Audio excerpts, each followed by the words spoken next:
Hello दोस्तों, तो कैसे हैं आप। उम्मीद करता हूं सब मस्त होंगे। देखिए, उतार चढ़ाव सबकी लाइफ में आते रहते हैं, पर कुछ लोग ऐसे होते हैं जो हार मान लेते हैं, आगे कुछ नहीं कर पाते और अपने सपनों को पूरा नहीं कर पाते। किसी भी मनुष्य के जीवन में ऐसा कभी नहीं होता कि वो बिना किसी संघर्ष के किसी वस्तु या मंजिल को पा ले, क्योंकि जब तक मनुष्य अपने किसी विशेष सपनों या मंजिल को पाना चाहता हो, उसे अक्सर किसी न किसी तरह की मुसीबतों का सामना करना ही होता है। जीवन में संघर्ष तो सभी मनुष्यों के लिए होती ही है, चाहे वो आप कोई विद्यार्थी हो या फिर कोई व्यापारी या नौकरी करने वाले। संघर्ष से जूझकर ही तो आप सफलता की ऊंचाइयों को छुपाते हैं। इसलिए हमें कभी भी अपने जीवन में आने वाली किसी भी चुनौती के लिए तैयार रहना चाहिए। इसीलिए मैं आपके लिए ये वीडियो लेकर आया हूं। उम्मीद करता हूं आप लोगों को पसंद आएगा। एक बार जीवन में असफल हुआ एक व्यापारी जंगल में भगवान को याद कर रो रहा था।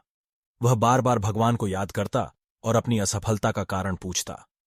जब वह ऐसा कर रहा था, तब उस जंगल से एक साधु अपने कुटिया की ओर जा रहे थे। वो व्यापारी की व्याकुलता और निराशा से भरे बातों को सुन सब समझ गए। साधु ने उस व्यापारी को पास बुलाया और बताया कि मैंने जंगल में घास और बांस दोनों के बीज बोए थे। उन दोनों बीज की बहुत मेहनत से देखभाल की। पहले ही साल में घास तो हरी भरी हो गई, लेकिन बांस का बीज जैसा का तैसा ही रहा। लेकिन फिर भी मैंने अगले साल भी बांस के बीज की वैसे ही देखभाल की जैसे घास की। लेकिन दूसरे साल में भी बांस का पेड़ विकसित नहीं हुआ, लेकिन मैंने हिम्मत नहीं हारी।